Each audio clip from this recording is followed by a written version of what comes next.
ayez toutes les ressources, toutes les conditions climatiques les plus appropriées. Si vous n'avez pas la bonne ressource humaine, vous n'allez pas enclencher le développement.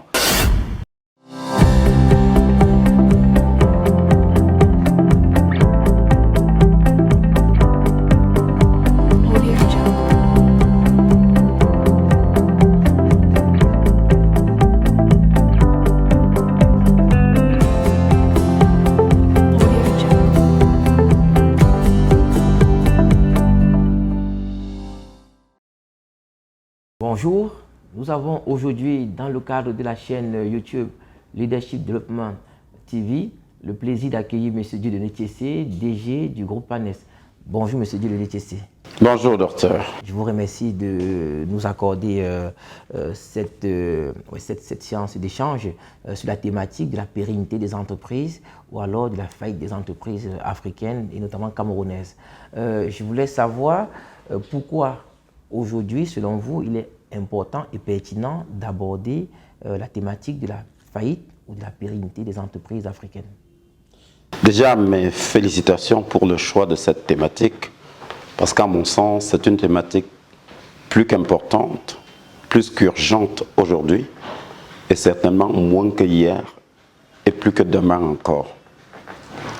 Je veux dire, la question de la pérennité de l'entreprise devrait être au cœur des débats au sein des organisations africaines. Tout simplement pourquoi? Parce que la pérennité d'une nation aujourd'hui repose sur la force de ses entreprises. Je voudrais bien dire ceci. La force et la puissance d'une nation reposent essentiellement sur la puissance de ses entreprises. Donc en fait, il n'y a de nation forte qu'une nation qui a des entreprises véritablement établies, capables de compétir non simplement sur le marché national, mais également de s'expatrier et de pouvoir conquérir des parts de marché ailleurs, c'est-à-dire être offensif. Être donc capable de produire de la valeur, de glaner des devises pour pouvoir améliorer la balance commerciale et parvenir à améliorer de façon globale les performances du pays. Dommage qu'en Afrique, nous devons constater pour le déplorer que très rares sont les entreprises qui répondent à cette caractéristique. À tel point que, quand on regarde un peu statistiquement, sur les 1000 premières entreprises du monde, j'allais peut-être dire même peut-être sur les 5000 premières entreprises du monde, je douterais qu'il y ait 2 entreprises africaines. Et pourtant, nous savons tous que l'Afrique est un continent très important sur le plan de la population, sur le plan des ressources naturelles, sur le plan de la superficie et même du positionnement géostratégique. Par contre, les performances économiques et sociales contrastent avec le potentiel qu'on lui reconnaît. Tout simplement pourquoi? Parce que l'entreprise qui est le moteur du développement des nations ne parvient pas à être performante et ne parvient pas à être pérenne. C'est la raison pour laquelle j'ai dit une fois de plus, félicitations pour avoir abordé ce sujet qui pour moi devait être le sujet de tous les jours. Oui, merci M. Thiessé. Vous avez parlé de statistiques. Est-ce que nous pouvons avoir des exemples d'entreprises au Cameroun ou en Afrique qui peuvent être considérées comme étant pérennes ou alors des cas d'entreprises en faillite qui nécessitent notamment de s'intéresser à cette question aujourd'hui? Peut-être avant de répondre à la question, on devrait peut-être se poser la question de savoir qu'est-ce qu'une entreprise pérenne. À mon sens, une entreprise pérenne, c'est celle qui parvient à assumer de façon totale la mission ou l'objectif qu'on s'était donné en la créant. Je veux dire par exemple, si vous créez une entreprise pour exploiter un pipeline, parce que vous devez fournir de la matière et que vous avez décidé qu'après la construction de ce pipeline, l'entreprise peut fermer, vous gagnez votre argent, vous retirez, vous avez réalisé votre mission. Si l'entreprise fait effectivement ça, c'est que c'est une entreprise pérenne, dont la pérennité se mesure par rapport à la projection que vous êtes donnée par rapport à la durée de vie de l'entreprise. Par contre, pour une entreprise qui est créée pour faire 99 ans, donc qui n'a pas et qui doit renouveler son mandat et survivre à travers des générations, comme par exemple Guinness, comme par exemple une marque comme Kronenbourg et d'autres encore, parce qu'on nous parle aujourd'hui à travers le monde des entreprises qui ont 850 années, qui ont 1300, plus vieilles, on parle de 1350 années. Voilà des entreprises justement qui sont pérennes. Celles qui sont en faillite, c'est naturellement celles-là qui, pour des raisons diverses, meurent avant d'avoir réalisé le terme de leur mission, qui meurent alors qu'on voulait les faire continuer. Et on va citer parmi celles-là l'ensemble de ces entreprises qui sont créées pour 99 ans, mais qui meurent très souvent parce que le promoteur n'est plus disponible, parce qu'il est malade ou qu'il a disparu, ou alors ces autres entreprises qui rencontrent des difficultés pendant leur fonctionnement et malheureusement doivent fermer alors qu'il n'était pas prévu qu'elles doivent fermer. Mais si vous regardez bien, la plupart d'entreprises qui se créent pour vivre de façon éternelle. Et puis, elles meurent. Donc en Afrique, on pense qu'aujourd'hui, à peu près 60% d'entreprises qui se créent ne parviennent pas à traverser la 3e ou la 4e année. Donc le taux quand même de faillite d'entreprise est très élevé. Le deuxième élément, c'est qu'on reconnaît quand même que moins de 2% des entreprises en Afrique survivent à leur promoteur. C'est-à-dire quand le promoteur est indisponible, malade, couché et, je vais dire, ne peut pas aller au travail, ne peut pas travailler parce que la maladie l'en empêche, ou alors quand il disparaît, quand il est appelé par le Seigneur, alors l'entreprise disparaît. Des exemples, on en a, je pense qu'autour de nous, durant les 5 dernières années, on en a tellement. Quand je regarde la fortune de Sopo Priso à côté, quand je regarde celle de Kwame Samuel, quand je regarde Ndisamba à Yaoundé, quand je regarde même de façon contemporaine ce qui est en train de devenir la fortune de quelqu'un, un patriarche comme Fotso Victor, et je parle avec beaucoup de malaise au cœur parce que pour moi, c'est une chose qui devrait continuer parce que ce monsieur a démontré qu'il était un modèle de développement et un patriarche, j'allais dire un panafricaniste. Voilà un modèle que nous citions dans le livre comme un modèle de réussite qui est en train de trébucher et on se demande de quelle manière est-ce qu'il pourra survivre. Donc les cas sont légion, je ne cite pas les toutes petites entreprises qu'on rencontre par-ci, par-là. Aucune nation, aucune communauté ne peut prétendre à un niveau de développement durable et soutenu si chaque génération va revenir recommencer ses entreprises à zéro. En réalité, la civilisation humaine se caractérise par ce processus vertueux de passage de témoins d'une génération à l'autre. C'est en cela que l'école est utile, c'est en cela que la culture, les sciences de gestion ont été créées. Donc si l'Afrique a pris l'inverse de la norme, il est très important que nous puissions comprendre qu'il faut qu'on trouve les raisons, les causes, pour que l'entreprise africaine de demain soit capable de traverser la porte de sa ville, la porte de sa communauté, la porte de sa région, la porte de sa nation, pour aller conquérir des marchés au-delà. Je voudrais donc que l'entreprise africaine apprenne à être offensive, c'est-à-dire aller attaquer sur d'autres continents pour disposer aussi de cette taille optimale qui lui permet d'être économiquement viable. C'est vrai que ça va poser beaucoup d'autres questions après, parce que la véritable question après, mais c'est pourquoi donc l'entreprise africaine ne parvient pas à survivre aux promoteurs. Ouais, effectivement. Pourquoi, lorsqu'on vous écoute, hein, M. Djenoli Tissé, on a l'impression que le problème en Afrique, c'est la suivi des entreprises après le décès des promoteurs. Pourquoi? Qu'est-ce qui peut expliquer la disparition de grandes fortunes après la mort ou la disparition des fondateurs? Bon, c'est vrai que je menais ce débat avec quelqu'un dernièrement et qui me disait, est-ce que ce n'est pas le reflet même de la vie de l'homme africain? Parce qu'en fait, il faut dire que l'être humain, je dis, est traversé par le processus de la sélection naturelle. C'est-à-dire les mieux constitués, les mieux organisés, les plus forts, les plus agiles et les plus résilients s'adaptent et vivent pendant longtemps. Il en est de même pour les cultures, pour les races et ainsi de suite. Donc quand une culture est faible, quand une langue est faible, ensuite elle disparaît. Donc les faits humains, les œuvres humaines ont cette caractéristique-là.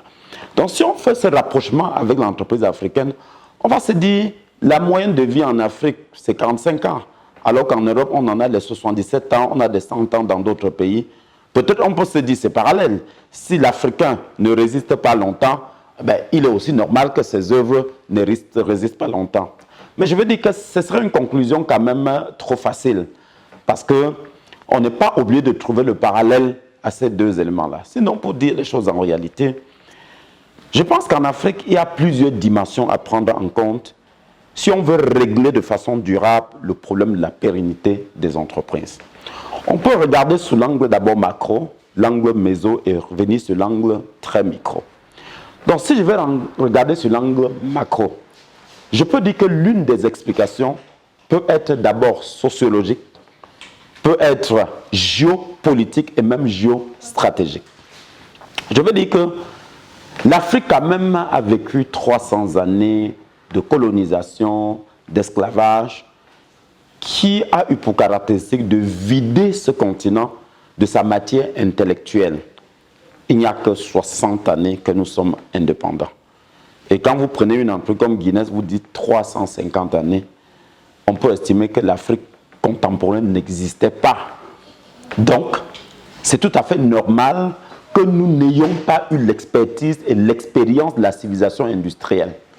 Laquelle civilisation industrielle arrive en Afrique et je peux dire entre guillemets, refuse de s'intégrer dans le tissu culturel des Africains. Donc elle vient un peu se mettre en superficie sans avoir des racines profondes. Voilà donc l'entreprise quand elle arrive en Afrique. Donc c'est aujourd'hui de plus en plus qu'on comprend que la culture africaine ne peut pas être hors du fonctionnement de l'entreprise. Parce que l'entreprise est un fait humain. N'oublions pas que nous passons à peu près 60% de notre temps actif dans le bureau. Et si 60% de ce temps actif n'est pas en harmonie avec notre façon de voir, de nous adapter au monde, c'est tout à fait normal que l'entreprise soit perçue comme une chose différente de nous. Je veux dire, ma grand-mère, si vous lui dites directeur général d'une entreprise, ça ne lui dira absolument rien. Mais si vous prenez une maman il y a 200 ans en France, vous lui dites entreprise, ça lui dit quelque chose.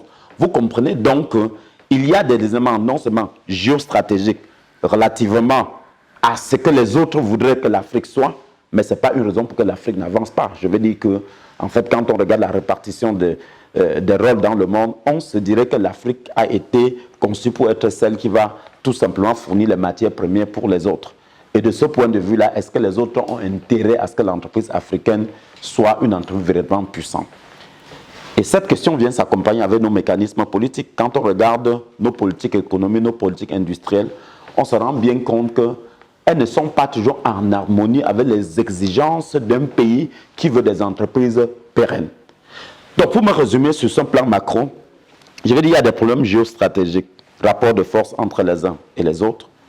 Deuxième élément, il y a des problèmes d'ordre sociologique liés à la dichotomie et la dualité entre la culture européenne et la véritable culture africaine. Et je veux dire qu'il y a des problèmes purement politiques. Nos choix politiques, nos choix économiques, nos choix sociologiques ou culturels, gérés par notre système de gouvernance, n'est pas toujours en adéquation avec les exigences d'un environnement qui veut accompagner l'entreprise dans sa pérennité. Là, j'ai abordé le niveau véritablement macro. Je vais rentrer maintenant au niveau méso pour dire, prenons l'entreprise globalement dans son contexte. Je pense que quand on regarde nos entreprises, nous avons souvent des problèmes de choix stratégiques et idéologiques. L'entreprise existe pourquoi? Est-ce qu'elle a une mission, une cause grande, noble qu'elle veut servir? Ou alors est-ce que l'entreprise a été créée pour satisfaire l'instinct et les besoins immédiats de son promoteur? En d'autres termes, quand nous allons dans une entreprise, est-ce qu'on veut avoir un collectif qui serve une mission, une cause grande? Il va de soi que si vous rêvez pour une cause grande, vous allez vous organiser pour servir une cause grande. Mais si vous faites une entreprise pour servir une petite cause personnelle, il va aussi de soi que les autres que vous allez embarquer au bord auront la difficulté à trouver leur place à l'intérieur. Moi, j'en parle parce que je gère aussi une entreprise et je comprends ce que cela veut dire. Vous avez souvent de la difficulté à trouver votre place dans une entreprise parce que le promoteur pense tout petit comme ça et il n'est pas capable donc d'ouvrir l'entreprise parce que si vous pensez grand, vous comprendrez que vous avez besoin de la divergence et de la convergence. Donc, il faut créer de la synergie pour que l'ensemble des forces se mettent ensemble. Ça, c'est sur le plan stratégique. Je peux maintenant descendre sur le second plan. C'est le plan purement organisationnel. Quand on regarde les structures organisationnelles de toutes les organisations africaines, fut-elles civiles, privées ou alors à vocation bénéficiaire, je vais dire la très grande majorité des organisations africaines, on se rend compte que le B.A.-ba de l'organisation n'est pas pris en compte. La simple question, qui fait quoi? Avec quel niveau de pouvoir? Est-ce que les process sont bien analysés, sont optimisés, bien corrélés? Est-ce que les postes de travail, même au sens ordinaire, ont des missions claires, limitées dans un système? Est-ce que les compétences des collaborateurs qui doivent occuper les postes sont mises en valeur? Vous comprenez que de ce côté, je peux en parler pendant 10 années parce que mes 25 dernières années, je ne les ai consacrées qu'à l'organisation et l'élaboration des plans d'organisation des effectifs dans les entreprises. C'est mon métier de base, c'est le métier de base de Panes. Je peux en dire long là-dessus. Je peux même vous dire que nos organisations publiques, elles, ont des mots graves en matière d'organisation. Par exemple, des process qui se marchent dessus, des process qui s'affrontent, ou alors des organisations qui, à l'intérieur du même système, travaillent pour se neutraliser. Et vous savez, quand vous êtes en situation de neutralisation, vous dépensez beaucoup d'énergie à ne rien faire. Les Américains disaient ceci, et c'est Dale Carnegie qui disait ceci: supprimez notre commerce, notre monnaie, nos voies de communication. Laissez-moi notre organisation et on vous donne 4 années pour nous reconstruire. Il parlait ainsi de l'économie américaine. C'est la plus puissante du monde.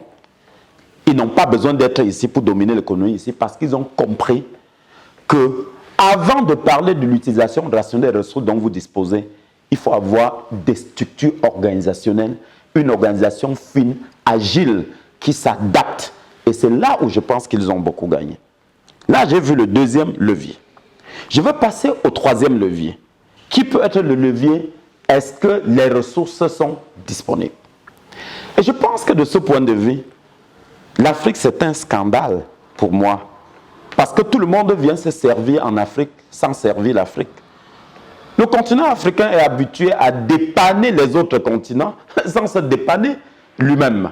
Et je me rappelle cette image que définissait le docteur Paul Focom-Kamouni dans sa conférence quand il disait « L'Afrique est comme quelqu'un assis sur des diamants qui lui appartiennent lui-même, mais qui est en train de faire la manche, qui est en train de mendier. » C'est ça l'image de l'Afrique. Ça veut dire que les ressources, on en a. Le potentiel, on en a. Mais comme je disais la fois dernière dans l'une de mes pensées, le potentiel ne vaut que ce qu'on en fait. Si vous êtes incapable d'utiliser votre potentiel, d'autres viendront les utiliser à vos dépens. Et je pense que l'Afrique, c'est celle-là. Donc, le volet ressources naturelles. On peut parler de ressources financières. Mais en fait, les ressources financières ne valent que le niveau de rêve de la personne et l'attractivité du projet. Donc, je vais dire en Afrique aujourd'hui, les fonds de 5-10 milliards à la recherche de gros projets à financer sont là.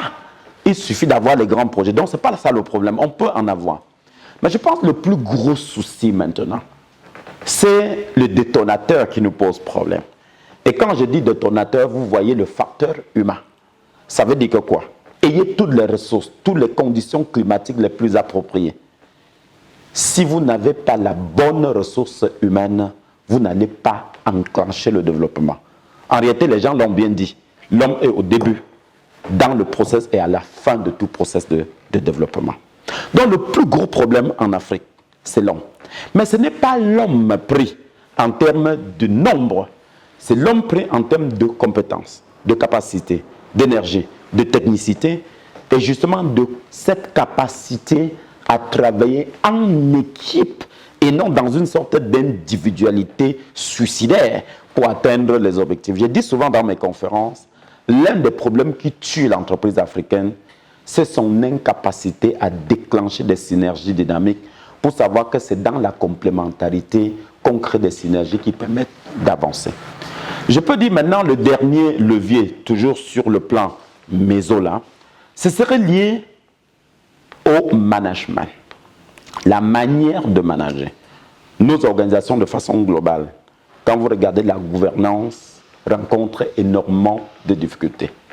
Je peux regarder dans les organisations publiques, dans les organisations privées, comme dans les petites SAR d'à côté, où les gens ne comprennent pas très rapidement que le management est une science comme les autres. Il comprend des maillons, des rouages, dont le respect et l'adaptation dans un environnement donné vous permettrait presque à coup sûr de produire les résultats. Je m'amuse souvent à dire ceci. Le moteur d'une voiture produit du bon rendement parce qu'il y a un certain nombre de rouages qui existent et qui fonctionnent de façon harmonieuse et s'intègrent et se tiennent les uns par rapport aux autres. C'est la même chose en démocratie. Sans m'attaquer aux politiciens, mais c'est pas la démocratie n'est pas une propriété des politiciens. Je suis expert en management, donc pour moi la démocratie c'est un système de management. Et je peux la regarder et dire ceci.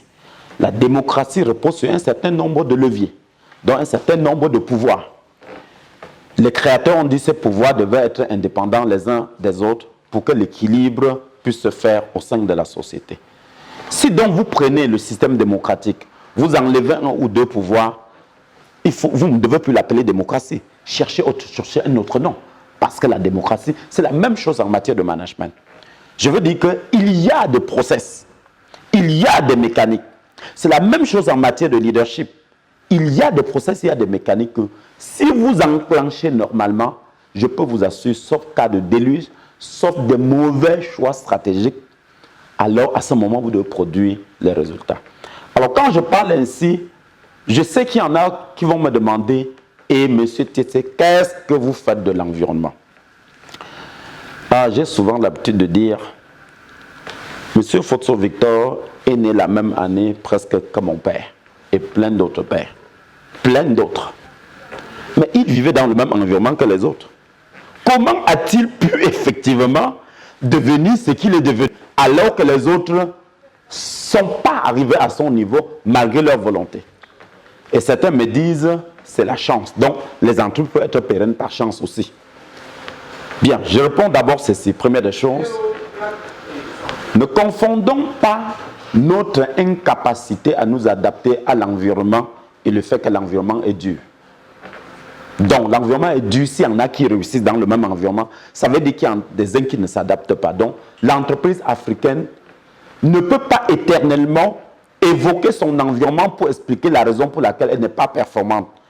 Parce que dans le même ordre d'idées, dans le même environnement, vous en avez qui sont performants. Donc, il faut savoir lire son environnement et s'adapter. On ne va pas passer sa vie à crier. J'ai constaté tout à l'heure. Mais je ne contente pas pour qu'on reste dans le passé. Pour se dire, oui, la colonisation, et on passe le temps à... Non, mon but, c'est de dire, on doit tenir compte de ces facteurs-là comme étant des contraintes, comme étant des limites. Mais on doit les utiliser pour surmonter nos difficultés, nos faiblesses, pour pouvoir avancer. Donc, je parlais de l'environnement pour dire, l'environnement, c'est un facteur important. L'environnement peut arriver à changer. C'est pour ça que l'organisation d'une entreprise, les méthodes de décision doivent être agiles pour pouvoir s'adapter à l'environnement. Alors, le dernier levier, c'est le levier beaucoup plus individuel. Le rapport de l'Africain à lui-même, mais le rapport de l'Africain à l'autre. La question, c'est de savoir, sommes-nous constitués pour penser notre vie après notre vie? Sommes-nous constitués pour monter des œuvres durables qui résistent après nous? Oui, tout le monde est constitué pour être comme ça. Mais est-ce que individuellement nous nous organisons? Est-ce que notre manière de gérer, de manager nos structures nous permettent justement de servir cette cause de pérennité, c'est-à-dire être capable de survivre après les autres. Moi, j'en doute parce que moi qui travaille dans les entreprises, je me rends compte que pendant qu'en Europe, en Occident, les petites entreprises se mettent avec les grandes se mettent avec d'autres grandes pour devenir des véritables puissances en Afrique, quand deux personnes commencent ensemble et que l'entreprise commence à gagner un peu d'argent, ils trouvent moyen de se diviser.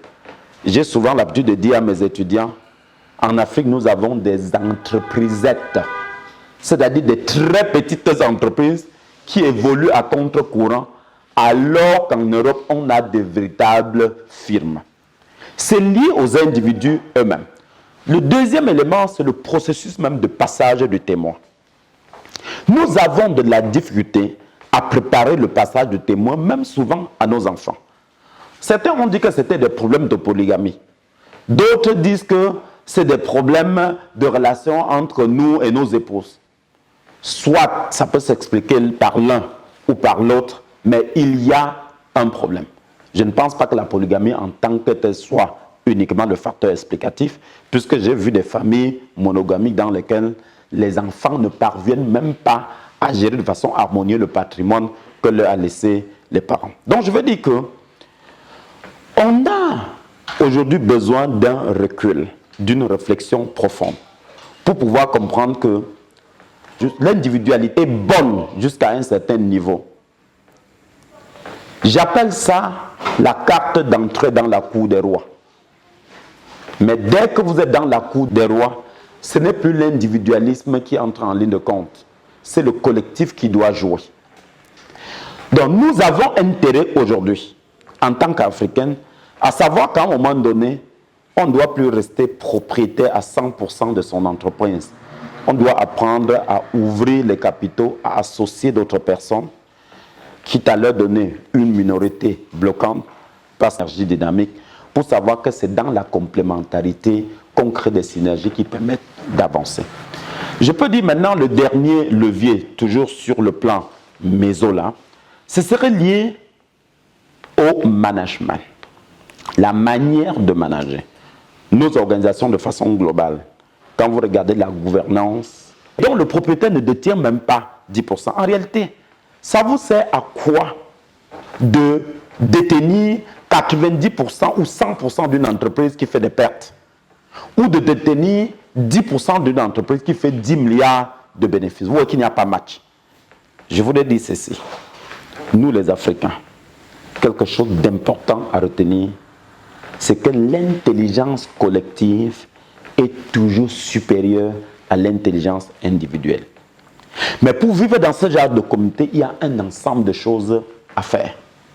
Notamment la volonté et l'habileté à comprendre les autres, l'humilité, la capacité à s'ouvrir, la capacité à être flexible, la capacité à se faire violence pour comprendre que quand je vis avec les autres, je dois comprendre qu'ils ont des intérêts, ils ont des besoins. Et quelquefois, je dois freiner mes ardeurs pour privilégier les intérêts de l'autre.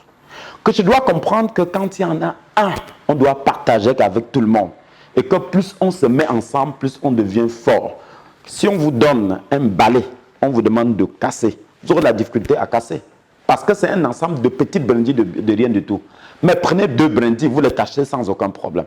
Donc, la pérennité de l'entreprise en Afrique demande qu'au plan macro, géostratégique, que l'État fasse son travail, que les penseurs fassent leur travail.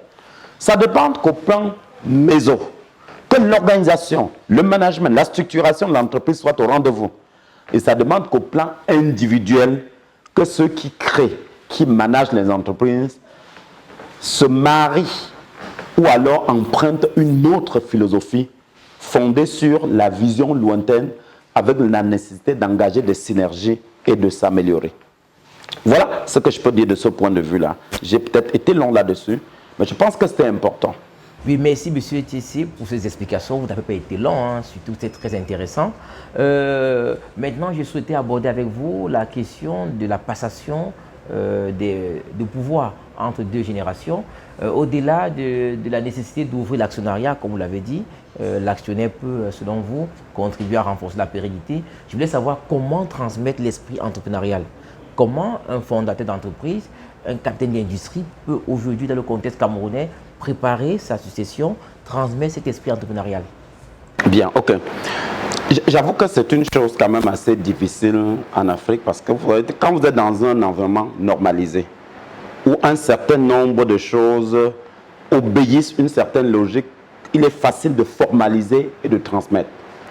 Mais quand vous êtes dans un environnement presque, j'allais dire chaotique entre guillemets, où vous ne pouvez pas prévoir ce qui va arriver demain, il vous est vraiment difficile de standardiser, de normaliser et de transmettre pour pouvoir reproduire.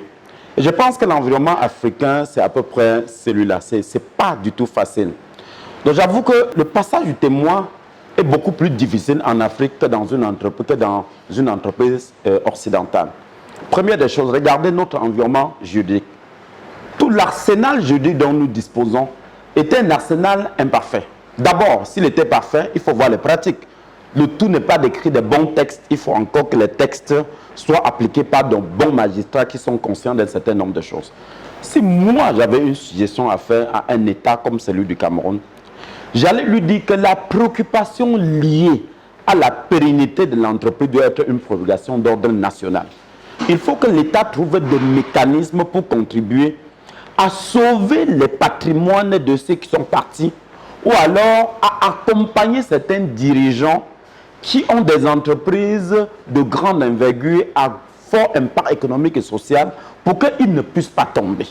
Et que ceux qui le font effectivement avec le désir de sauver l'entreprise, pas dans le désir de spolier l'entreprise, de se remplir les poches. Je sais pourquoi je le dis et c'est important. Donc ça c'est le premier élément pour dire que l'environnement n'est pas évident. Et quand l'environnement n'est pas évident, cela demande justement qu'on utilise des méthodes qui ne sont pas celles qu'on utilise dans l'environnement qui est évident. Donc en Afrique, il faut qu'on se pose la question. Moi, mon constat habituellement, c'est quoi?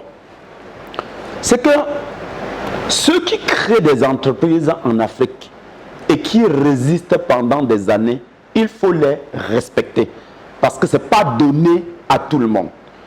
Ceux-mêmes qui ont créé des entreprises et qui sont tombés doivent être respectés. Parce que ce n'est pas tout le monde qui parvient à créer l'entreprise. Ceux qui créent l'entreprise tombent, se relèvent, créent, continuent. Je pense que ceux-là doivent bénéficier d'un prix de la résilience. Parce que je peux vous assurer, ce n'est pas évident. L'entrepreneur africain, c'est un martyr. Il fait beaucoup de sacrifices. Pour ceux qui créent dans les règles normales, je peux vous dire qu'ils ne dorment pas. Souvent, ils n'ont pas de vie privée. Souvent, ils doivent batailler.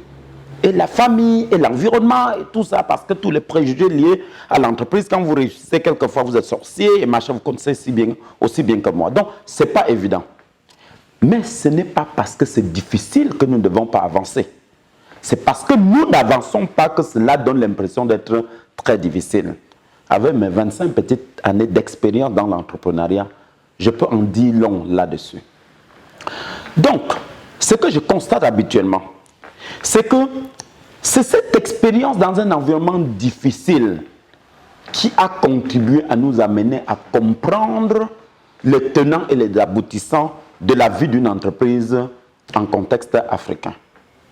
Malheureusement, ceux à qui nous devons passer le témoin, nous les éloignons souvent de l'environnement africain. Donc l'enfant va aux États-Unis fréquenter et on lui donne tout ce qui est nécessaire. Il ne sait pas ce que veut dire souffrance, de ce que veut dire rencontrer la douane, les impôts, discuter avec elle. Il est à HEC à Paris, à l'ESSEC de Paris, à Singapour, il fréquente. Et un beau matin, on vient le parachuter dans notre environnement. Et ce que j'ai noté pour déplorer, c'est que quand il arrive habituellement, ce jeune homme-là, il ne fait pas ses classes, hein. Il ne commence pas comme ouvrier pour monter les échelles.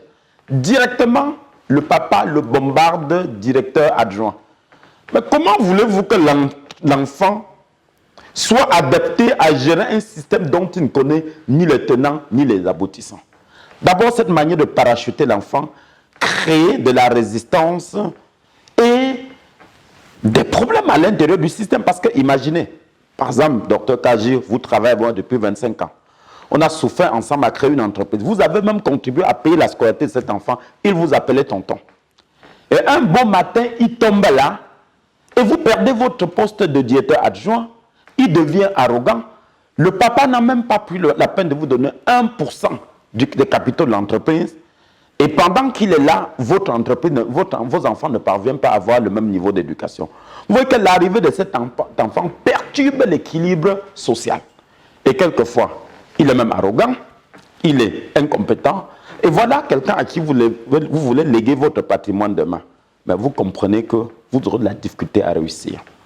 Donc je vais dire, le processus même de formation pratique de nos enfants qui doivent nous remplacer demain est un processus imparfait.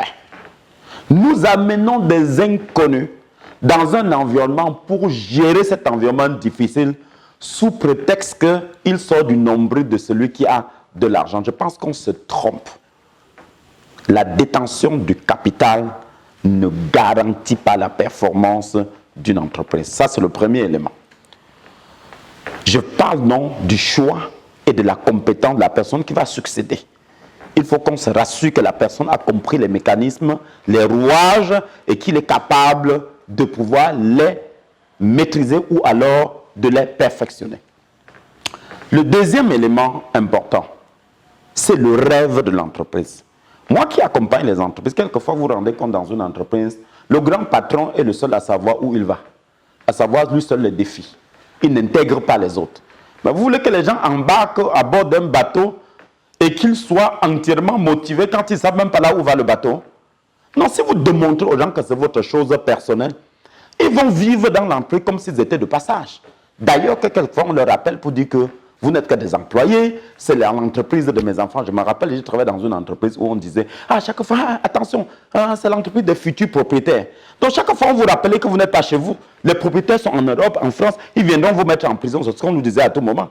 Donc, moi, quand j'allais au travail, non, je ne pouvais pas prendre de risques parce que je sais que dès que l'enfant du boss va arriver, je vais m'éclipser. Mais cet enfant, quand il entre, il ne peut pas gérer l'entreprise. Donc, ça, c'est un élément important. C'est donc qu'il faut, à l'intérieur de l'entreprise, pouvoir fédérer tout le monde autour du projet. Donc, vous comprenez qu'il faut formaliser le projet d'entreprise. Si vous formalisez et vous fédérez les gens autour du projet, et vous leur donnez des éléments pour qu'ils se sentent partie prenante, si vous ne voulez pas les associer comme étant des partenaires, rétribuez-les au moins bien. Je vais dire que quoi? J'ai vécu encore des phénomènes dans lesquels le chef d'entreprise dit qu'il n'y a pas d'argent pour augmenter les salaires des gens. Parce qu'il dit que la profitabilité n'est pas garantie. Mais c'est le même chef d'entreprise qui envoie les collaborateurs faire des tontines de 20 millions tous les mois. C'est les mêmes collaborateurs qui vont suivre ces multiples chantiers au village. Mais ne pensons pas qu'ils sont bêtes. Ils voient bien que vous racontez des histoires. L'entreprise produit. Vous vous en appropriez seul. Vous ne voulez même pas leur donner des parts à l'intérieur et vous ne voulez même pas les rétribuer normalement. Mais ils ne sont pas bêtes. Cela veut dire en d'autres termes que ceux qui sont les meilleurs, les talentueux, qui rêvent, qui ont envie, qui sont capables de donner le meilleur, vont aller chercher fortune ailleurs.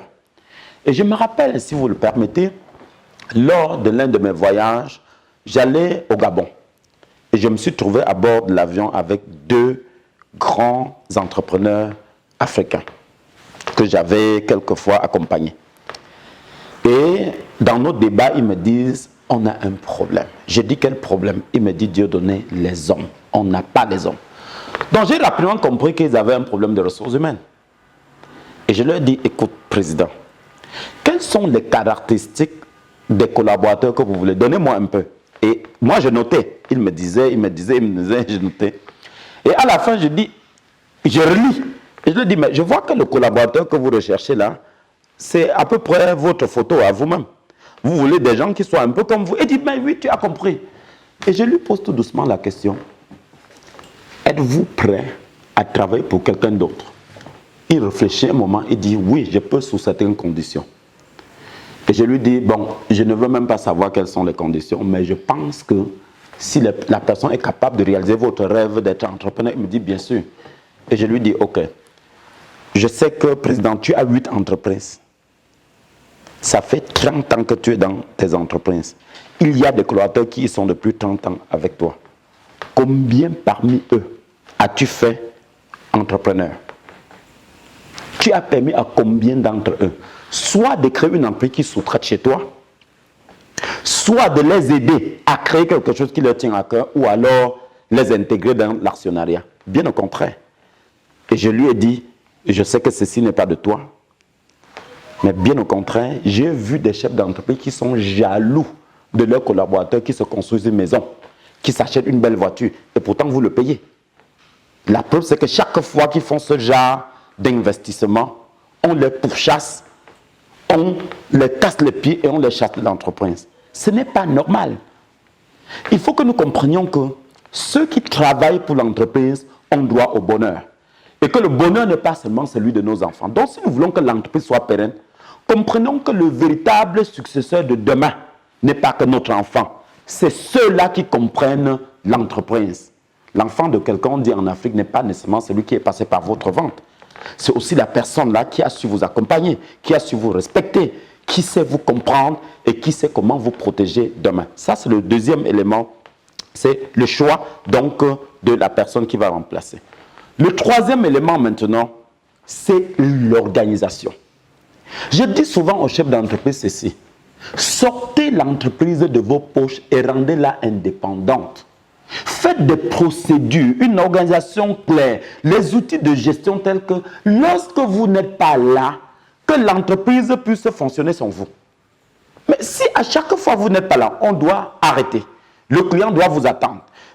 Pour signer le moindre chèque, il faut que vous soyez là. Pour faire le moindre décaissement, il faut que... Mais c'est tout à fait normal que votre fonds à vous sonne le glas de l'entreprise.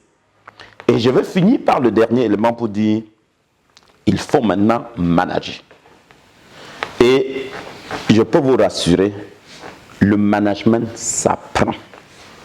Nous avons des opérateurs économiques, des capitaines d'industrie respectables dans ce continent. Nous avons des self-made men qui ont pu s'en sortir en matière de management, et à ceux-là, vraiment, je leur tire un chapeau et j'ai tout le respect pour eux. C'est des génies, ces gens-là. Ils ne sont même pas souvent allés à l'école. Mais ce n'est pas tout le monde qui a ces capacités. C'est la raison pour laquelle la majorité des chefs d'entreprise que vous êtes, qui vous nous écoutez, sachez qu'investir sur votre formation en matière de management, de gestion, de finance, de négociation et de leadership, c'est le meilleur investissement qu'on puisse avoir. Et c'est la raison pour laquelle j'ai seulement la difficulté à comprendre qu'il soit facile de retirer 50 millions d'acheter une Mercedes et qu'il soit difficile de retirer 500 000 pour se payer une formation sur la prise de parole en public ou sur le management. Je comprends bien, et vous comprendrez, vous conviendrez avec moi que si le chef d'entreprise n'est même pas déjà capable de faire ça pour lui-même, il ne peut déjà pas le faire pour ses collaborateurs. Bien entendu, il investit sur son enfant, mais vous avez compris que l'enfant, quand il va arriver, il sera victime d'une désorientation spatiale. Je n'ai certainement pas tout dit. J'ai terminé en disant que je pense qu'une entreprise qui veut aller loin doit aussi faire des économies. Il faut constituer une épargne. Il faut améliorer ses relations et développer une marque. Il faut laisser l'entreprise dans une image qui attire. Et naturellement, le volet juridique est important. Il faut gérer le processus juridique de passage du témoin pour que les choses soient transparentes. C'est vrai que vous n'allez pas vous prémunir d'avoir un enfant frustré qui va dénoncer votre testament, mais il vaut mieux l'avoir fait. Mais le plus grand testament, c'est l'éducation et la formation des enfants, comme je vous ai dit. Si l'enfant pétrit dans le même système que vous, si l'enfant est mu par des valeurs supérieures, si vous avez appris l'enfant à être au-dessus de l'argent, à comprendre que l'argent c'est une cause, je pense que cette formation aux valeurs humaines, c'est nettement intéressant et ça peut accompagner votre process de passage de témoin. Ok, merci Monsieur Tchessé. Nous avons terminé, mais avant j'avais une dernière question. Vous savez, nous sommes en période de crise Covid. crise sanitaire. Et tout à l'heure, dans vos propos, vous avez insisté sur la nécessité de manager. On sait que manager, c'est aussi pouvoir s'adapter. Comment la capacité à s'adapter au digital ou alors la crise de Covid peut influencer sur la pérennité ou alors la faillite des entreprises? Alors, il faut savoir quand même que les entreprises sont constituées pour évoluer dans un environnement normal. Quand l'environnement est normal, on va vite. Les crises, elles ont toujours existé. Et chaque crise a toujours été fatale aux entreprises. Les crises économiques, les crises sécuritaires et tout ça. Donc, la capacité d'une entreprise, justement, à résister ou à s'adapter au contexte de la crise détermine effectivement sa performance. Donc, nous sommes effectivement en période de crise Covid. Mais vous ne voyez pas les autres crises. Hein. Rappelez-vous que depuis 10 ans, on est dans une crise économique. Hein. On sortait à peine la tête de l'eau. Au Cameroun, tout spécialement, on est dans une crise politique, hein, d'une élection à l'autre dans nos pays africains. Ce n'est pas propre au Cameroun. On se rend compte que l'avenir n'est pas toujours certain. On est dans une crise sécuritaire. 35% du territoire national, pratiquement impraticable pour un homme d'affaires comme moi. Je ne peux pas aller à Kumba, à Manfé, faire du commerce aisément. Et je suppose que c'est la même chose aujourd'hui en RDC. C'est la même chose au Tchad. Et toutes mes condoléances au peuple tchadien qui ont perdu leur président. C'est la même chose en République centrafricaine. Et je peux citer des tas d'exemples. Donc c'est un environnement dans lequel vous ne maîtrisez pas les choses. Voilà autant de crises. Maintenant, je peux ajouter à celle-là la crise des systèmes de gouvernance, la crise des systèmes éducatifs, la crise des systèmes universitaires, qui ne permet plus aujourd'hui de mettre à la disposition de l'entreprise les compétences dont elle a besoin. Vous voyez que dans ce genre d'environnement, on a l'impression qu'on vit par coup de chance. Mais en réalité, moi je pense que la science du management en Afrique, la science de la stratégie en Afrique devait être la plus perfectionnée. Parce que quand c'est effectivement dur que vous devez perfectionner vos méthodes, mais dommage, l'Afrique est le continent le moins nanti en matière de management. Je répète bien et je dis, l'Afrique devait être le continent le plus pointu en matière de management, de leadership et des sciences de gestion, parce que ses difficultés sont largement 5 fois supérieures à celles des autres pays. C'est la raison pour laquelle, si j'avais un mot à dire relativement à la capacité d'une entreprise à être résiliente, comme c'est le terme adapté, je n'irais pas loin pour dire, pour moi, le premier facteur, c'est la capacité du leader. Il faut qu'on ait la masse critique des leaders capables d'avoir de l'ouverture, de rêver grand, d'apporter des changements durables et soutenus, et d'être capable d'intégrer et d'émuler l'intelligence collective. Ça, c'est le premier élément. Le deuxième élément, c'est la flexibilité. Elle doit être organisationnelle, mais elle doit être stratégique. Il vous est difficile aujourd'hui d'avoir une vision claire de votre entreprise pour les 5 à 10 années qui arrivent.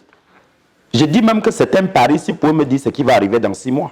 Nous tous, en décembre, on s'attendait à ce que la phase du Covid tombe, mais on est arrivé à une autre vague, et puis une troisième vague, et puis il y a une autre variante qui arrive. Donc du coup, je ne sais pas ce qui va arriver à Panès dans les 6 mois qui arrivent. Tout ce que je sais, c'est que je m'adapte pour bien scruter mon environnement, pour pouvoir m'adapter en créant des produits, des méthodes qui sont adaptées. Je m'organise à maigrir quand ce sera nécessaire, mais Dr Kaji peut aussi arriver que je tombe en faillite, ce n'est pas que je le souhaite. Sachez que la pratique, c'est une école. On ne crée pas une entreprise dans un livre. On ne manage pas une entreprise dans un livre, sinon tout le monde serait très riche. Donc on ne devient pas riche dans un livre. Il faut sortir des livres et faire. Donc ceux qui passent le temps à se moquer de ceux qui ont fait les entreprises qui n'ont pas réussi, vraiment je leur dis, il faut les accompagner. Parce que c'est ceux-là qui créent effectivement la richesse. Donc, ce n'est pas un problème de tomber. Ce qui est important, c'est de comprendre pourquoi on est tombé, de comprendre comment on est tombé, de savoir quand on a trébuché et en même temps de savoir les leviers sur lesquels on doit appuyer pour avancer. Moi-même qui vous parle, j'ai créé 4 entreprises qui sont tombées en faillite. J'en ai à peu près 3 ou 4 qui marchent. Et on va certainement créer d'autres ou faire davantage marcher celles-là. Donc on essaie chaque jour de s'avancer en apprenant davantage. Donc ceux des nôtres qui ont créé des entreprises qui sont tombés en faillite, il ne faut pas vous plaindre. Il ne faut pas que cela vous bloque. Capitalisez plutôt sur les éléments qui vous ont amené à tomber en faillite et repartez maintenant de plus belle. Et ma recommandation la plus importante, c'est mettons-nous souvent ensemble pour amoindrir le risque. Si j'ai 1 million à investir, il vaut mieux repartir en 4 entreprises avec d'autres associés. Comme ça, si l'une des entreprises tombe, il en reste quand même 3. Le risque, il est partagé. Le banquier vous fera plus confiance. Vous-même, vous allez un peu dormir en paix. Je sais bien sûr qu'il y a des problèmes à gérer le collectif, mais c'est en le faisant, avec la bonne foi, qu'on finit par arriver. Sinon, les autres ne seraient pas arrivés. Le noir n'est pas créé avec un quotient intellectuel et émotionnel inférieur aux autres. Non. Sinon, l'Égypte antique, nègre, n'aurait pas dominé le monde pendant 3800 années. Oui, merci M. Thiessé pour cet échange qui arrive à sa fin. Est-ce que vous avez un mot pour conclure, un dernier conseil à nous donner ou à nos abonnés de la chaîne Leadership Development TV? Alors, je voulais déjà dire tous mes encouragements pour la chaîne Leadership Development TV. Je pense que c'est une très très bonne initiative parce que nous avions besoin justement d'une telle chaîne qui permettrait de partager les bonnes pratiques, de débattre des problèmes de management, de leadership dans notre continent. Parce que pour moi, l'Afrique a un seul problème. L'absence de la masse critique de leaders dont elle a besoin pour entreprendre des changements positifs, durables et soutenus. Maintenant, mon mot de fin, c'est que l'Afrique n'est qu'à 60 années de ses indépendances. C'est normal que nous soyons rigoureux. C'est normal que nous voulions arriver. Mais sachons aussi que ce process-là est entaché d'embûches. Et ce que nous devons apprendre, c'est savoir qu'on doit commettre des erreurs. Et que nos erreurs doivent tout simplement nous permettre de continuer. Ceci étant, j'ai beaucoup d'espoir sur l'avenir de mon cher continent. Je suis convaincu que nos enfants verront les choses de manière différente par rapport à nous. Je suis convaincu que plus les temps sont durs, plus ça nous permet de réfléchir et ça nous permet de poser les vraies questions et de trouver des vraies solutions. Mon rêve, c'est tout simplement qu'il y ait davantage d'opérateurs économiques, d'investisseurs, des gens talentueux, des panafricains qui vivent pour l'Afrique, pour le bien de l'Afrique et qui rêvent l'Afrique. Je vous invite à cette école-là parce que c'est l'unique école qui va nous aider à hisser notre image au zénith et à accéder au même niveau de respect que les autres. Ça prendra peut-être 50 ans, peut-être 100 ans, peut-être 1000 ans, peu importe.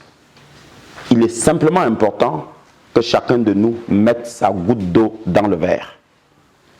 Et quand le verre sera plein, il débordera. Aujourd'hui, je suis en train de mettre le mien. Mettez le vôtre. Merci M. Thiessé pour ces échanges très enrichissants pour nos internautes. Nous vous remercions et espérons vous avoir très prochainement à propos de nouvelles thématiques que nous espérons aborder avec vous. Très chers internautes, nous vous remercions pour votre fidélité et à très bientôt sur notre chaîne YouTube pour de nouveaux contenus et de nouveaux invités. Merci.